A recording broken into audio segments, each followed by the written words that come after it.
On commence avec un tournoi ayant regroupé plus de 75 joueurs. À la 4ème place, nous avons une liste Space Marine du chaos en détachement Pact-Bond Zealot. Dans les personnages, on commence avec 2 seigneurs du chaos qui auront la marque de Slaanesh. Cypher, 3 unités de sombre commune, chacune avec la marque universelle. Dans les unités de ligne, on commence avec 2 unités de 10 cultistes. Alors là, attention, nous avons une première unité avec la marque de Nurgle, quant à la seconde, ce sera Slaanesh. 2 unités de 5 légionnaires, pour pouvoir rejoindre les lords, ils auront la marque de Slaanesh, et en transport dédié, un seul rhino. Pour ce qui est du reste de la liste, on aura 3 unités de 16 cultistes maudits avec la marque universelle pour pouvoir rejoindre les sombres communes. 2 unités de 3 motards du chaos avec la marque de Nurgle, 3 prédateurs destructeurs du chaos, eux aussi avec la marque de Nurgle. Et puisque l'on a beaucoup de marques de Nurgle, même si ce n'est pas dépendant des règles, mais j'aime beaucoup cette thématique. En unité alliée, nous aurons 2 unités de 3 Nurglings. En combinant des chars renforcés par les bénédictions de Nurgle, une ligne de front dominée par la commune maudite et des unités redoutables comme les seigneurs du chaos accompagnés de leurs légionnaires, cette liste a une capacité d'adaptation impressionnante aux différentes situations qu'elle pourrait rencontrer sur le champ de bataille. Ce qui rend ce détachement particulièrement intéressant, c'est sa résilience dans un contexte où d'autres détachements ont vu leur performance fluctuer. Le Pact-Bond Zealot continue de délivrer des résultats constants, démontrant qu'il reste un choix de premier ordre pour ceux qui cherchent à maximiser l'efficacité de leur force du chaos. L'intégration des chars de Nurgle apporte un soupçon de durabilité grâce au stratagème lui permettant de ne pas pouvoir être pris pour cible dans les 18 pouces. Dans un environnement compétitif où les Space Marines du chaos doivent se battre pour rester compétitifs, ce genre de construction montre que malgré un taux de victoire global en baisse, il est toujours possible de réussir en tirant parti des forces de chaque détachement. C'est un témoignage de la profondeur stratégique de la faction, et il est vraiment encourageant de voir que les Space Marines du chaos continuent de tenir leur place sur le champ de bataille. Alors, félicitations pour cette performance. En 3ème position, nous avons une liste de Space Wolf en détachement Stormlands.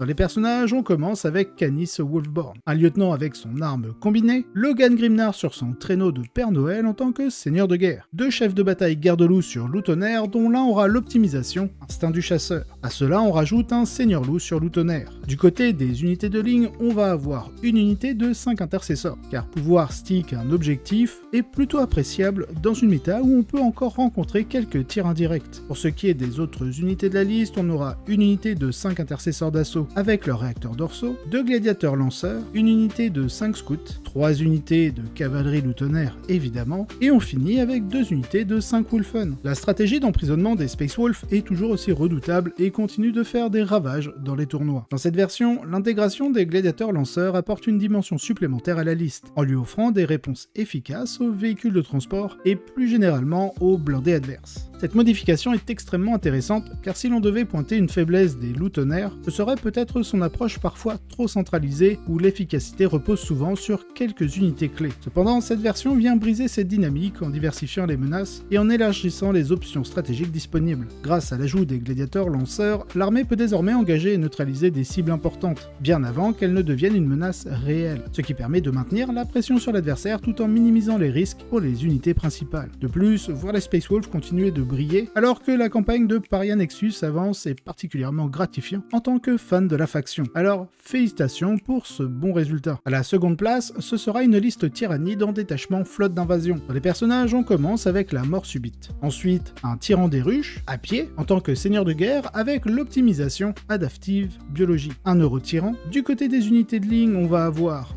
2 unités de 10 gargouilles, 3 unités d'Ormagaunt, alors attention, on a 2 unités de 10 et une grande de 20. Pour ce qui est des autres unités, on commence avec un biovore, 2 exocrines, une grande unité de 10 Genestealers, 2 lictors, 2 malceptors et une grosse unité de 6 zoanthropes. Cette liste mise sur une horde d'infanterie boostée par les améliorations offensives et défensives de la flotte d'invasion. Les lictors occupent solidement le champ de bataille tandis que les Genestealers et Ormagaunt s'emploient à semer la confusion et à harceler l'ennemi avec toutes sortes de stratagèmes. L'utilisation judicieuse du stratagème Overrun permet à ces unités de se repositionner dans des zones inattendues, ouvrant ainsi des options intéressantes pour accomplir des missions secrètes. Les zoanthropes, quant à eux, apportent un soutien indispensable pour éliminer les cibles difficiles et créer des zones de tir en état d'alerte particulièrement redoutables. Cette combinaison de forces offre une flexibilité permettant à l'armée de s'adapter à divers scénarios tout en maintenant une pression constante sur l'adversaire. Un travail remarquable a été réalisé pour concevoir cette liste qui illustre parfaitement comment tirer parti des forces d'une horde d'infanterie dans un environnement compétitif. Bravo pour ce superbe résultat. Enfin, pour la première place, nous aurons de nouveau une liste Space Marine Marine du Chaos, mais dans le détachement Culte du Chaos. Allez, on commence avec les personnages sous la forme de Cypher en tant que seigneur de guerre. Évidemment, comme toute liste Space Marine du Chaos, on commence à avoir l'habitude des 3 unités de 5 nombres communes. Au niveau des optimisations, une unité aura Incendiary God et la seconde aura Warped Foresight. Pour ce qui est des unités de ligne, on va avoir 3 unités de 10 cultistes,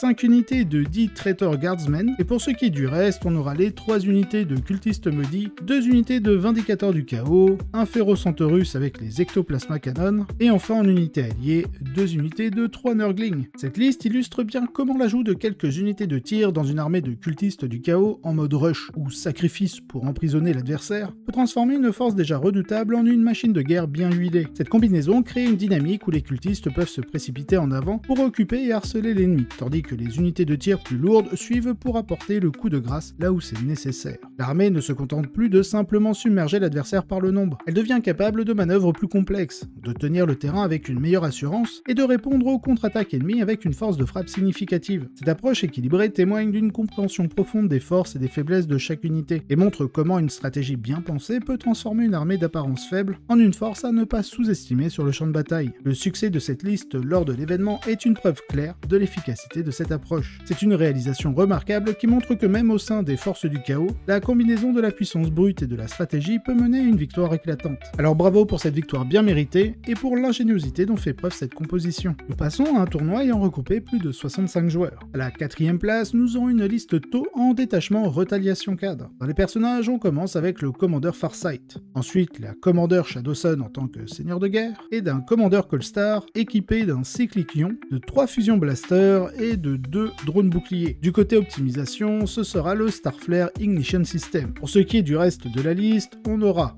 2 unités de Crisis Starsize, 2 unités de Crisis Sunforge, 3 Ghost Kills. Alors attention, petite précision, il y a une Ghost Kill avec le Fusion Collider et 2 avec le Cyclic Ion Racker. On aura 2 Riptide chacune avec son ion accélérateur, un Skyray et 3 unités de 3 Stealth. Le cœur de cette liste repose sur plusieurs Ghost Kills placés au centre du champ de bataille, invitant l'ennemi à s'avancer pour les affronter. Ce positionnement force l'adversaire à se dévoiler, offrant ainsi aux équipes de Crisis l'occasion parfaite de frapper avec une précision redoutable. Grâce aux stratagèmes leur permettant de se déployer en frappe en profondeur à 3 pouces, ces équipes de Crisis peuvent surgir soudainement, semer le chaos dans les rangs ennemis, puis se retirer rapidement avec Fire and Fade, empêchant ainsi l'adversaire de contre-attaquer efficacement. Cette approche non seulement perturbe les plans de l'adversaire, mais elle annule également le contrôle de certains objectifs primaires s'ils se positionnent mal, tout en infligeant des dégâts considérables. Le choix du Retaliation Cadre est particulièrement pertinent dans un environnement où les champs de bataille sont envahis de Space Marine. Ce détachement permet au taux de dicter les termes de l'engagement, offrant une flexibilité et un contrôle des affrontements que les autres détachements taux ne peuvent pas égaler. L'ajout de Farsight dans la liste renforce encore davantage cette capacité à mener la danse, apportant son expertise légendaire à une force déjà redoutable, particulièrement grâce à sa capacité pouvant réduire de 1 point de commandement un stratagème. En somme, cette liste est une démonstration de ce que le Retaliation Cadre peut accomplir dans les mains d'un joueur avisé. Elle montre à quel point il est crucial de contrôler le tempo et l'emplacement des engagements pour maximiser l'efficacité des forces. C'est une construction brillante, superbement exécutée et qui mérite largement sa 4e place. En 3e position, nous aurons de nouveau une liste tyrannide, mais dans un détachement très inhabituel, les Saints d'Assimilation. Oui, vous ne rêvez pas, la version éboueur des Tyrannides remporte une 3e place. Allez, regardons la liste. Dans les personnages, on commence avec un tyran des ruches, à pied évidemment, avec l'optimisation Instinctive Defense, un neurotyran avec l'optimisation Biophagic Flow, ainsi que le maître des essaims en tant que seigneur de guerre. Du côté des unités de ligne, on va avoir une seule unité de Dizormagaunt. Et pour ce qui est du reste, le classique Biovore, les 2 Exocrines, un seul Lictor, 3 Psychophages, 2 unités de Pyrovore. Alors attention, petite précision, on a une grosse unité de 3 et une seule de 1. Ensuite, un Tyrannophex équipé de son canon rupture et 2 unités de 6 gardes du tyran. Les joueurs tyrannides vivent actuellement un moment formidable grâce à un codex qui, bien qu'il ne soit pas le plus puissant, permet une incroyable diversité avec la vaste gamme d'unités dans la faction. Cela s'illustre bien bien dans cette liste dessin d'assimilation qui met en avant des unités comme les gardes du tyran et le psychophage rarement vus en si grand nombre. Ces unités profitent pleinement des combinaisons offertes par ce détachement. Les dessins d'assimilation n'excellent peut-être pas en termes de puissance brute, mais ils compensent par sa durabilité et sa capacité à résister sur le champ de bataille. En incluant à la fois le maître des essaims et un tyran des ruches, la liste bénéficie d'une grande capacité à manipuler les stratagèmes permettant de surpasser ses adversaires sur les objectifs. Il est vraiment rafraîchissant de voir une liste aussi originale, surtout dans une faction aussi diversifiée que les tyrannides. Cela montre à quel point ce codex permet aux joueurs créatifs de tirer parti des différentes unités disponibles pour créer des combinaisons à la fois efficaces et surprenantes. C'est un excellent travail qui mérite d'être salué pour son innovation. À la seconde place, nous aurons une liste chevalier gris. Dans les personnages, on commence avec deux grands maîtres en cuirassier Némésis, dont l'un aura l'optimisation sigil d'exigence. Ensuite, Kaldor Drego en tant que seigneur de guerre. Du côté des unités de ligne, on commence avec une unité de 5 Terminators de la confrérie, 2 unités de 5 Strike. Pour ce qui est du reste, on aura 2 unités de 5 Interceptors et 3 cuirassiers Némésis. Enfin, en unité alliée puisqu'on joue Imperium, l'assassin Calidus. Les cuirassiers Némésis continuent de s'imposer comme une force incontournable dans les listes chevaliers gris. Leur popularité ne faiblit pas, et pour de bonnes raisons. Ces unités offrent une combinaison redoutable de mobilité et de puissance défensive, avec leur sauvegarde de 2+, des invulnérables robustes, et la capacité unique de se redéployer presque à volonté, font que les cuirassiers sont capables de s'adapter à une variété de situations. Cela les rend extrêmement difficiles à neutraliser, même pour des adversaires expérimentés. Ce type de liste, bien que comportant des hauts et des bas en fonction des appariements, reste très performante. De plus, la Calidus ajoute une couche supplémentaire en perturbant les stratagèmes adverses. En parallèle, les escouades d'interceptors et de strike assurent une capacité de scoring indispensable pour maximiser les objectifs de la mission. En somme, cette liste exige une grande maîtrise pour être exploitée à son plein potentiel. Mais lorsque c'est le cas, elle se transforme en une menace quasiment impossible à gérer pour l'adversaire. Alors, toutes mes félicitations pour avoir mené cette liste à ce niveau. À la première place, nous aurons une liste qui plaira fortement à nos amoureux de la guitare. Nous avons bien une liste Emperor's Children dans le détachement Pillard Renégat. Allez, on commence avec les personnages et vous verrez, le début est un grand classique. Cypher, 3 unités de 5 sombres communes. La première aura l'optimisation Mark of the Hand et la seconde aura l'optimisation Tyrant Slash. Ensuite, on aura Lucius l'Éternel en tant que seigneur de guerre. Côté des unités de ligne, on va avoir 2 unités de 10 cultistes et 5 unités de 5 Marines du Vacarme, mais on va plus vulgairement les appeler les Noise Marines. En transport dédié, on va avoir 3 rhinos, et pour ce qui est du reste, ce sera 3 unités de 16 cultistes maudits et 2 prédateurs destructeurs du chaos. Le joueur exploite une combinaison encore peu explorée en intégrant le groupe récemment réformé de Lucius et ses Noise Marines dans l'arsenal des pillards renégats. Les Noise Marines apportent une puissance de feu de qualité ainsi qu'une capacité de combat respectable, ce qui les rend particulièrement flexibles face à un large éventail d'adversaires, surtout lorsqu'ils sortent des rhinos pour semer la panique. Lucius ajoute une capacité de frappe en premier, tandis que 3 unités de cultistes maudits sont bien présentes, car comment s'en passer? Ces mutants posent un véritable casse-tête pour de nombreuses armées, d'autant plus